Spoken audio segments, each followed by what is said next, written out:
Ladies and gentlemen, boys and girls, welcome back to the podcast and the YouTube channel.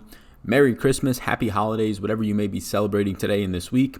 It is currently Christmas Eve, December 24th, and I'm breaking down this Christmas Day slate. If any other information comes out, I was reading all the beat writer reports for the 10 teams playing on Christmas Day, and it pretty much seems like all the news that you see over my shoulder on the screen is the news that we have to look out for right now. Again, if anything quirky comes up that's major, you can check back to my Patreon where I have NBA projections, and I will also be featuring just some updates over there as opposed to any late injury news for the entire public. That being said, I do have exclusive content over on Patreon. Welcome here if you are new. My name is Sal Vetri. If you want to get that exclusive content on Christmas Day, I'm going to give out my projections totally free.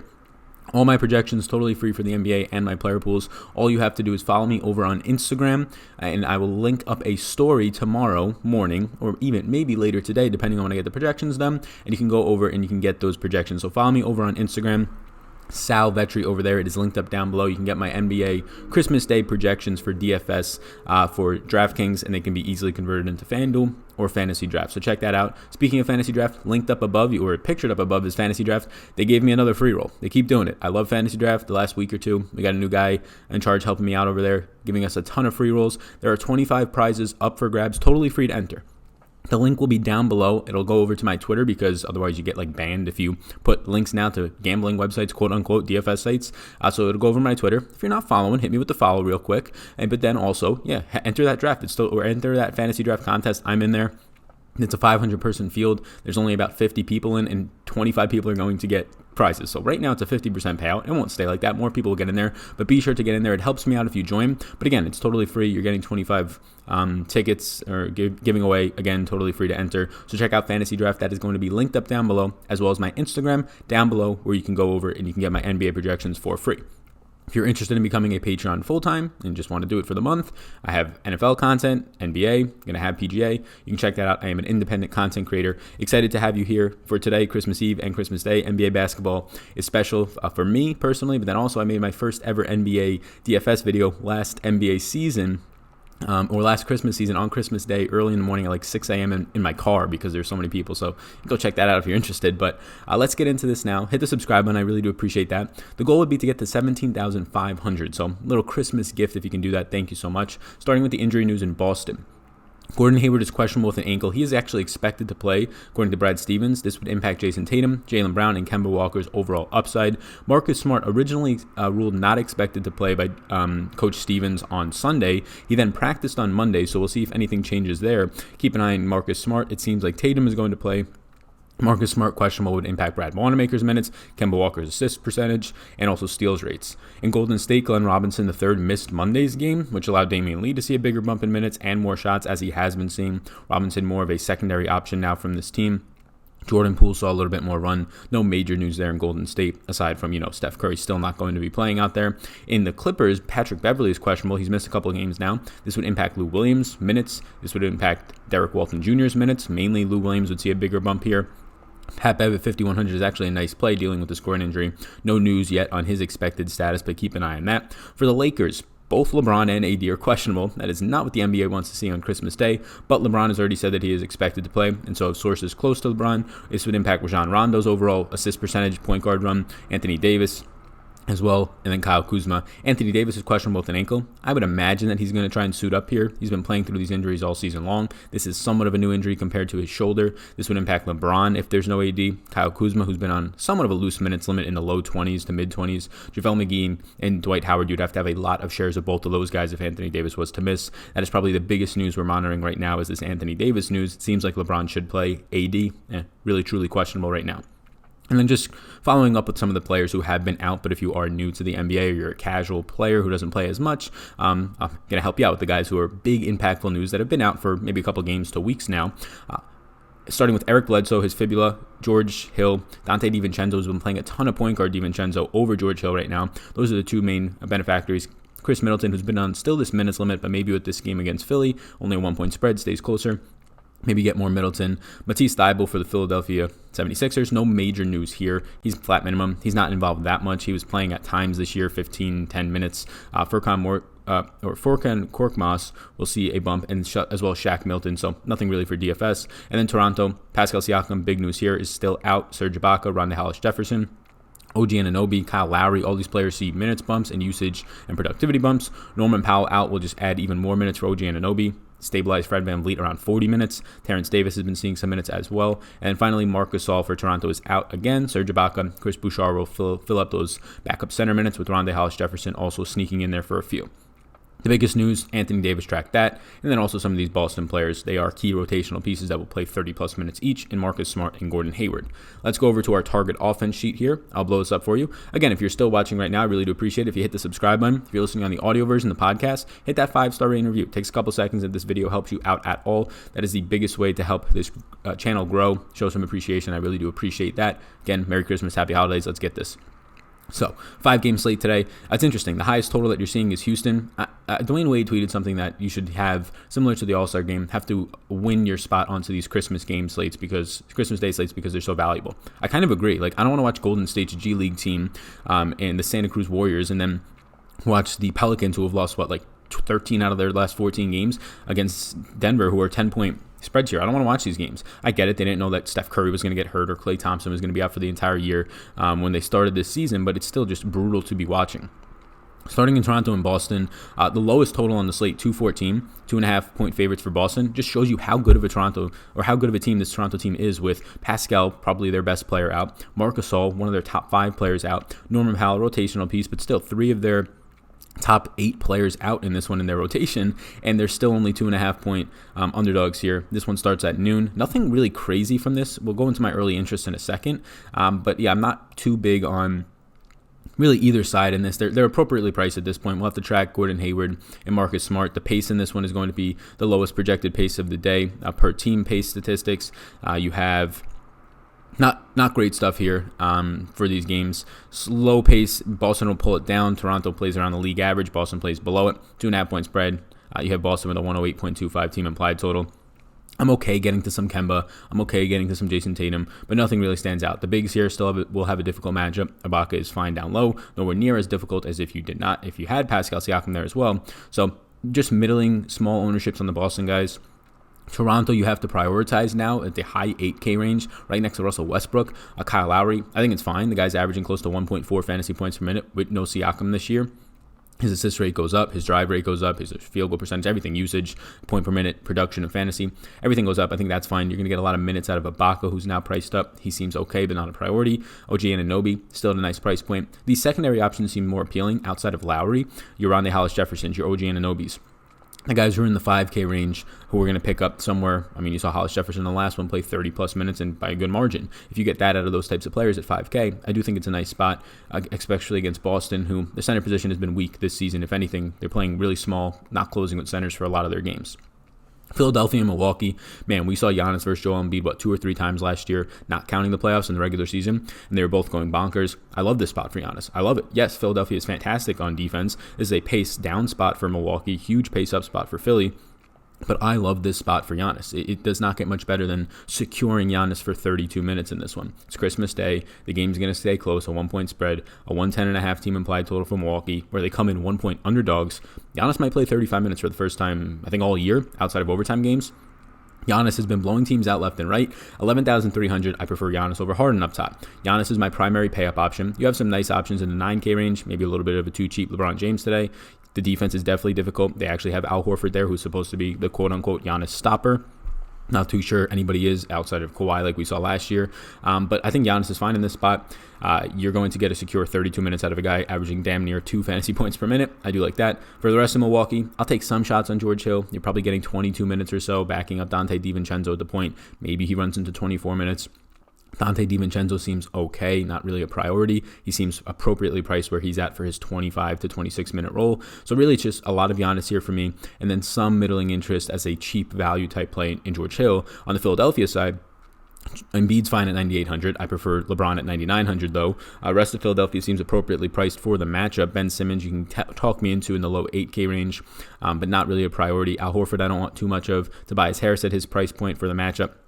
doesn't scream out, and Josh Richardson just seems overpriced. So yeah, it's the big pieces here. It's Giannis, it's Embiid, and then it's George Hill. And George Hill just more of a value, not too much ownership for me right now. Embiid, he's just kind of a guy that I'm going to get to, but probably have more LeBron, more Giannis in that upper tier, probably even more a Westbrook for $1,000 or $900 cheaper.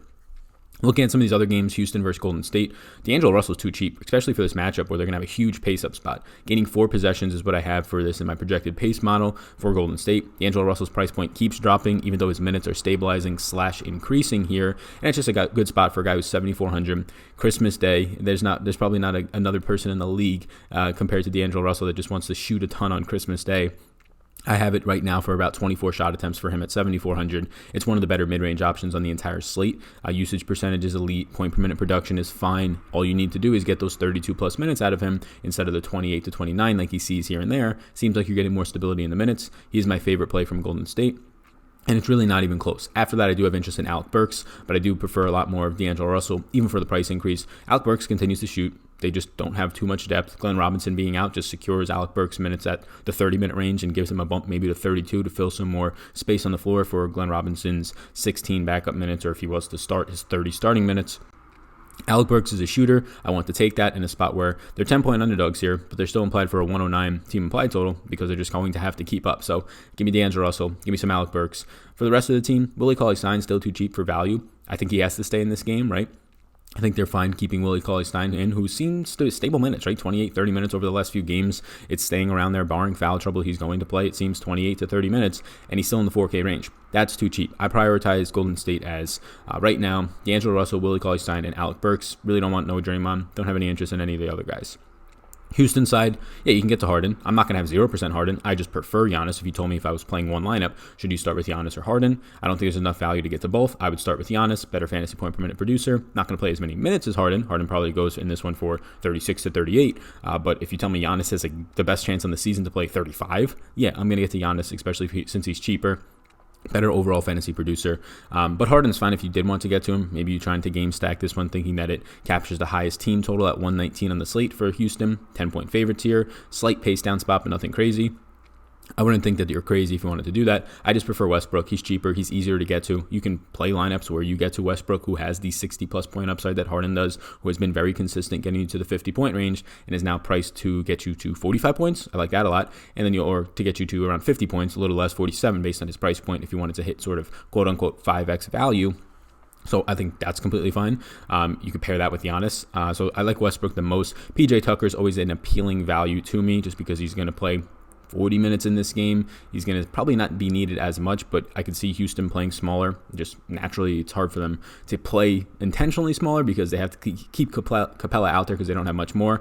But I think you can see more times where you end up getting PJ Tucker all of his minutes at the 5 like he has been seeing as a backup there. I think Tucker is fine in this one for value. Daniel House Jr. is way too cheap in the low 3K range. Look, these guys aren't going to give you too much upside when Westbrook and Harden are on your team. We've seen that all season long. But for a guy who's averaging close to 0.8 fantasy points per minute in Daniel House Jr., I think it's a pretty nice spot for 30 minutes of play here in the 3K range as a nice value. One of my favorite values right now. On his worst days, he'll get you around 18 to 22 points. On a decent shooting day where he's a little bit more active, he can push 30-plus fantasy points as we've seen. Same things can be said for Ben McLemore, although I prefer Daniel House. So I prioritize Houston myself today or for Christmas, give me Russell Westbrook, PJ Tucker, Daniel House Jr. Actually, Russell Westbrook, Daniel House Jr. because of the price, Tucker, and then Harden, Capella. Lakers and Clippers should be a really fun game. I expect both Anthony Davis and LeBron to be out there. LeBron seems like he will play. LeBron's too cheap. Davis is too cheap too. I think you can get to both of them. I prefer LeBron a little bit more. 9,900 makes it slightly easier to work with, although they're right there in price point. It's scary that they're both dealing with injuries. That's why, again, I prefer Giannis over all of these pay-up options because I talked about why over Harden, and I think he's way better fantasy point per minute producer than either LeBron or Anthony Davis. He also doesn't have competition like a LeBron or Anthony Davis does with each other, and he's not dealing with any of these injuries, at least that we don't know about. So for the Lakers side of it, yeah, I think both of those guys are in play as they always are. If you're going to tell me that Rajon Rondo plays 25-plus minutes, I like him in the 4K range. I might even prioritize Rondo the most from this team just because he's the easiest to get to. So I like Rondo. I think Anthony Davis is completely fine. If you have no Pat Beverly, it gets even better for Rajon Rondo, in my opinion. I don't think he sees a ton of Pat Bev. Pat Bev, they might try and put on LeBron. That will be a crazy mismatch, but I imagine that they try and do it. If anything, at least to just try and get in the man's head. Although it seems like LeBron is just a mental alpha, if that's even a phrase. But Yeah, I prioritize this team as probably still LeBron, then Rondo, then Anthony Davis. If you get no Anthony Davis for some reason, say tomorrow he's ruled out, whatever it might be, get a ton of both JaVale McGee and Dwight Howard. It doesn't matter who starts. I would get a little bit more of the one who starts, but I would get a ton. If I played 100 lineups tomorrow, I think I would have 100 with at least one JaVale McGee and Dwight Howard. I would set a rule to do that. Clippers side of the ball, Paul George is cheap. He hasn't been playing well, but he's played a 2 or 3 game sample. So I'll let a lot of people avoid him as his price point drops by like $500 to $1,000. He's still a guy who's averaging close to 1.25 to 1.3 fantasy points per minute. Yes, Kawhi has been a lot more productive when he's on the court next to Paul George. Kawhi is also $800 more expensive. Paul George is still taking shots. I think that George is fine to get to here. I would prioritize George over Kawhi. I really don't have much interest in Kawhi.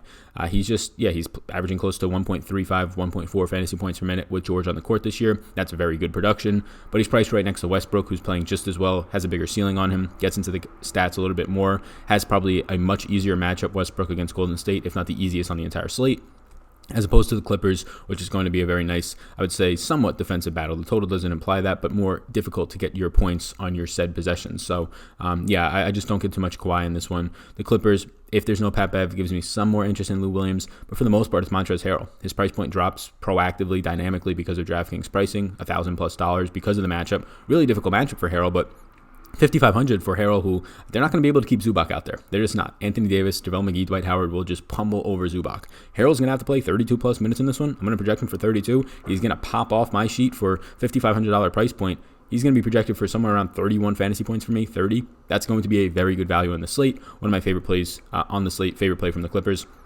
Denver and New Orleans closing it up. I'm not getting too much Jokic, which scares me. If the public's not getting there, I might force myself to get to some more. You saw Millsap return and play 28 minutes in the last game. I think he's safe. He's very cheap value in this one. I think that they can very easily go small, though. Derek Favors will continue to start at the 5. Played 30 minutes in the last one for the Pelicans, but it's very scary because they have nobody else. They're going to put Brandon Ingram at the 4 or Kenrich Williams. It's an easy game to see Jeremy Grant playing 26 minutes and Paul Millsap going back to 22. So although Millsap's cheap and I like him, just came off a 28-minute game, if Jeremy Grant's not picking up any ownership, and I don't think he will, I'm going to naturally get more than the field on Jeremy Grant because I think this is a spot where they could play small. At the very worst, Jeremy Grant will play 20 minutes in this one. At his price point, he can get you there. I think there's a good chance he plays 24, 28 even, and it depends on how they go. It seems like the Pelicans are a team where you can play very small against them, keep Millsap off the court. I'll take some of those chances. Murray's been very good as of late. In the 7K range, I think you can get to him. I don't prioritize him on this slate. He's a secondary interest, Jamal, but he's fine. Will Barton, same thing, 6,600. More of a secondary interest on this slate. He's fine in the mid-range. I think you can find some more ball-dominant guards in that range or even centers. So for Denver, I really just prioritize it as trying to figure out which one of those power forwards between Jeremy Grant and Paul Millsap you want to play more of. If you're playing one lineup and you have a lot of great pieces in there and it's a chalky lineup, I would actually play Jeremy Grant over Paul Millsap to save some price and just to get a little bit different. On the New Orleans side, look, it's a tough matchup for all these guys. I really don't like any of them. Derek Favors stands out. He's still cheap. He played 30 minutes in the last one. His 27 to 29 minute limit was lifted. Played 30 minutes. It's a very tough matchup. I understand that. But they're not going to put Jackson Hayes out there against Millsap and or mainly Jokic. They're not going to put Okafor out there for that either. They're going to keep Derek Favors out there just out of necessity for 30 minutes for his rebounding, for his slight defense. So Favors, barring any injury, should play 30+ minutes. I like that at the price point. Regardless of that, though, yeah, Brandon Ingram's a fine price point. Price coming down, tough matchup again, but I think he's okay to get to. He's more of a secondary interest for me. I just prioritize other guys in that price range. You're starting to get to the 8K range where you have a lot of ball-dominant guards. I like that a little bit more. Drew Holiday's kind of an afterthought on this matchup for me. Just a brutal spot against Jamal Murray and Gary Harris, even Will Barton. Not a great spot for any sort of guards. Lonzo's still playing very good off the bench in a point per minute production the last 2 weeks, but you're still just getting 20 minutes out of Lonzo. That's not great. So from Denver and New Orleans, my biggest priority is Derek Favors and then probably Paul Millsap / Jeremy Grant. Let's go over to my early interests. If you are still watching, I will post up now, link it up above, a little pop-up that comes up. You can go over to Patreon, get my NBA projections or just my NFL tier. I do this as an independent content creator, so that is where my biggest keep the lights on revenue comes from. Appreciate that if you want to support me over there. About 350 people doing so right now, so thank you so much to all the patrons. Hope you have a great holiday. And again, be sure to check out FantasyDraft's free contest linked up down below. Totally free to enter. It is linked up down below to my Twitter. Hit me with a follow once you get over there. Check that out. Thank you. Lastly, over on Instagram, I'll post a story on Christmas morning or the night of the eve, so make sure that you get a 24-hour look at it. I will post a story with where you can find my NBA projections for free on Christmas Day. My gift to you. All I ask for in return is an Instagram follow, maybe a little YouTube subscribe if you are not yet. Hit the notification bell. Thank you all so much. My early interest, I put 20 on this list. On a 5-game slate, I'll probably have about 30 to 35 players in a player pool, closer to 35 depending on value, I would imagine. So Giannis at the top, I've pretty harped on it right now. I've harped on it a lot. He's my favorite pay-up option. I hope that the matchup against Philadelphia keeps people off of him. Yeah, it'll be difficult, but you're also going to get naturally 4 to 5 to 6 more minutes than you normally do at Giannis because this game's not going to blow up. The guy averages 31.1 minutes per game. And in those 31 minutes, he averages over 61 fantasy points per game. He's averaging 1.9 fantasy points per minute. Imagine if the guy gets 35 minutes in this one. I don't think the matchup drops down his fantasy point production all that much, especially if he did what he did the other night against the Lakers in terms of hitting 5 threes. I don't think he does that again, but he's been very good from 3-point range, not just in that game. Give me Giannis here, small forward, power forward eligible. Love it. Favorite pay-up option. LeBron I expect to play. There are concerns with, 1, the matchup, and 2, the fact that, he might be dealing with an injury. You remember last year he got injured on Christmas Day. I don't prioritize LeBron as much, but I do like him a little bit more over AD in this matchup. I'll go with LeBron more. Russell Westbrook, love him at 8,900. It's a great price point for the matchup. Russell Westbrook might be one of my highest owned players in the slate just because he's so cheap to get to. I thought he was 9,800 earlier. He is 8,900. I was right on that. If the guy gets you 45 fantasy points, it's a great spot for you. He's averaging 48 on the season, but now he gets to face one of the worst, if not the worst, defense in the entire league against guards. He's playing 35 minutes a game, 33% usage. He's up there in his assist percentage for 30+. His rebounding rate is as elite as it gets for a guard. It's Russell Westbrook here, and I have the guy probably going to project out for close to 50 fantasy points. Yeah, I like him a lot. Kyle Lowry, the only reason I don't get to more Kyle Lowry is, 1, the matchup is brutal, especially if Marcus Smart returns after practicing Monday. But 2, he's $400 less than Russell Westbrook. I can confidently feel 50 points from Russell Westbrook in this matchup. Lowry, based on the usage and the fantasy point per minute production without Siakam, he's been balling. 50-point game, 60-point game. I can easily see another 50-point game from Lowry. But factoring in the close price point, factoring in the tough matchup, I'll get to a little bit less Lowry, although I like him. This next range of these two players is difficult for me because I like a lot of guys below them and right above them. Paul George at 7,900 and Brandon Ingram at 7,700. They profile out very similar for me. You put them both at small forward. Brandon Ingram power forward eligible, but I would recommend putting him at small forward. Power forward score more points, so you want to get as many in your lineups as you can. He has a usage rate of 29. That's elite. It's a 30 if you look at cleaning the glass. He's playing 34 minutes a game, but the matchup is difficult. He's 7,700. He always goes low owned, though, so that's the one thing I'll say. Brandon Ingram always ends up being like 5 to 10% owned. On a 5-game slate, it'll probably be like 10 to 15% owned, but he's a guy who has a consistent 40-point production. He's averaging 42.8 fantasy points per game this year. And he has the very easy 50-point game in his back pocket if he can get on the boards a little bit more, get a decent-sized double-double with some points as well. Brandon Ingram is a guy who will go low-owned, so if you're playing a lot of lineups, I would leverage it a little bit, get some Brandon Ingram. If you're playing like 1 to 2 to 3, I don't think you have to do that. D'Angelo Russell, probably my favorite play in the 7K range, might be my favorite play in the 7 and 6K range, actually. He's just way too cheap here. He's been playing nice minutes as of late. I'm going to project him for 32 and see what I get there. His usage rate is 33%. Assist percentage is great. And the big thing, he's going to shoot 24 to 28 times, and he's going to shoot probably 10 threes in this one. And if he's shooting half decent, he's going to blow a $7,400 price tag right out of the water. Jaylen Brown at 6,800. He's the one Boston guy that I like. Now, Gordon Hayward's return, expected to play once again. That does hurt Jaylen Brown a good amount. If Jaylen Brown, or if you see Gordon Hayward and Marcus Smart return, well, then Jaylen Brown probably reverts back to the bench. So I would not be playing Jaylen Brown if indeed Marcus Smart and Gordon Hayward return. I should put him in yellow here for the people looking on the YouTube video. I'll put him in yellow there right now. Derek Favors at 5,700, just too cheap. He'll play 30 minutes in a tough matchup, but in 30 minutes at over a fantasy point per minute production, he has a 16% usage rate, which is pretty good for a center. Great rebounding rate, nice blocks and steals upside for a center. So Derek Favors 5,700. I'm probably going to have him project close to 28 to 30 fantasy points, even given the matchup. That's pretty good for a power forward center eligible player. Alec Burks, again, I do prefer D'Angelo Russell, even for the price bump here, but put him at shooting guard. He's a guy who's going to shoot 15 times at minimum. Alec Burks in this one has 20 shot upside, playing 30 minutes a game as of late, and he has a really nice usage rate of 23% on this team. That's good to see. Montrezl Harrell, he's reduced his price point by $1,100 since his last game, $1,000 from where his season average and price has been. He's priced, $1,000 less, or at least, $1,000 less than his average fantasy point production. So I really don't think that the Lakers matchup is going to limit his fantasy points by 10 fantasy points in this one. So 5,500 is just too much of a correction. 6,000, I would have said, okay, that's fair. This guy's going to project out for 30 to 32 fantasy points, I imagine, for most people. He's going to play 30-plus minutes, if not more, like 32 to 34, because they just can't keep Zubac on the court against this Lakers team. They will bully him off the court in a matter of seconds. Harrell can actually keep his ground. I like Harrell at 5,500. Rondae Hollis-Jefferson, tough to get to because of Harrell's price point right next to him and favors. Hollis-Jefferson, small forward eligible for a guy who will play a lot of power forward tonight. It's concerning, though, because he could play 38 minutes like you saw the last game, or he can play 20 minutes depending on how the game is going and what they tend to do here. Boston is a difficult matchup for Hollis-Jefferson. So Hollis-Jefferson is on here. I'm going to put him in yellow as well because I don't want to prioritize him because I like Favors and Harrell a lot more for forward and center players next to him. Rajon Rondo, 4,700. If LeBron returns, I think Rondo plays a minimum of 24 minutes with the upside of 28 to 30 minutes. More times than not, you see about 25, 26 out of him in the matchup against the Clippers. If there's no Pat Bev, it's much better. 4,700 though, a lot has to go wrong for it to hurt you. Again, he's up there in the elite rebounding rates for a guard, 20+% usage, 20+% assists. He's doing all those things that you really like to see. He gets to the line a lot, $4,700. It's fine when you're looking for value on this slate.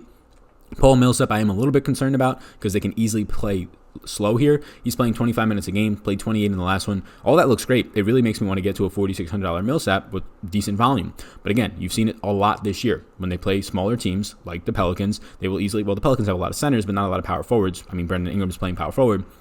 It's really easy for them to go to Jeremy Grant, who profiles out a little bit nicer to defend like a Brandon Ingram, right? Come out to the three-point line. So I'm a little bit worried you might actually see 25, 26 minutes of Jeremy Grant and less Paul Millsap. So I would get a little bit of both of those guys. Maybe if you want to get really risky, a lot more Grant. PJ Tucker, 4,400, going to play 38 to 40 minutes. Terrible usage rate of 9.5, but you know what you get out of him. Some rebounding rate increases when he's backing up Clint Capella at the 5, and then you get a couple of three-pointers a game. Should be a nice total. Highest total on the slate. He's okay. George Hill, probably don't get a ton of him. He's going to play 20 to 24 minutes, probably 22 more times than not, backing up Dante DiVincenzo at the point. It is a brutal matchup for George Hill at 4,300. The only reason I have interest is because of the price point. Willie Cauley-Stein at 4,200, probably one of the better pure values in the slate. The problem is he's center eligible, so it's really hard to prioritize him. The good news is a lot of the centers on the slate have power forward eligibility, whether it's all the way at the top at Anthony Davis, whether it's the Montrezl Harrell to the, where's the other guy? Derek Favors range, right? If you want to pay all the way up for your Jokic's, your Embiid's, yeah, they're going to be only center eligible. So it depends on how you build your lineup if you can get to a lot of Willie Cauley-Stein. Kyle Kuzma, check if he's still on a minutes limit. They said 20 in the last game, then he ends up playing 22. He's only 3,900. If you got 25 minutes or so out of Kuzma, it's not going to be great usage. He's been 22% off the bench so far, but it's okay for that price point. And then Daniel House Jr., just too cheap. The guy's going to play 30 minutes. I have him for 30 right now. Bad usage rate, decent rebounding numbers, bad assist rate, but he's $3,600. A lot has to go wrong for that to hurt you, and he's going to play 30 minutes. If he goes out there and scores 20 points at $3,600, that is a smash play for you. So go ahead and get that on a 5-game slate. So thanks for tuning in. I really do appreciate it. Hit the subscribe button before you go. Let me know down in the comments if you still listened. Who is your favorite play in the 6K range today? Again, a couple of things. Housekeeping. Head over to my Instagram. Follow me there. I will post a Snapchat or I post a Instagram story to where you can get my NBA projections. And then also head over to Twitter, where the link will be down below to the Fantasy Draft free roll contest. Free to enter, 25 prizes to give away. Hit me with a follow while you're over there, right? In the spirit of giving. And then also enter the contest. It's totally free to enter. So thank you so much. I really do appreciate it. You can check out my Patreon linked up down below if you want to support my channel and my content. And also hit that subscribe button on the audio version, the 5-star review over there. Leave something nice about the show if you enjoyed this. And hit the subscribe button on YouTube if you can take the extra couple of seconds for the Christmas spirit of the show. Thank you so much. I appreciate it. Have a great rest of your day. Happy holidays. Merry Christmas to you all. Peace out and win some money on Christmas. See you, gang. Thanks for tuning in, and I hope you enjoyed that video. Above my head, if you're not already subscribed to this channel, I do ask you if you can please hit that subscribe button. It helps me out a good amount to reach more people. You can also follow me on Twitter. That's over there. Right in the corner is my @SalVetriDFS Twitter. And then above, you'll find my Patreon link. You can click on that if you want more exclusive content for me. Or a video is going to pop up, so why don't you check that one out as well. I think it's going to be beneficial for you. Thank you so much again for tuning in, and I hope you have a fantastic rest of your day.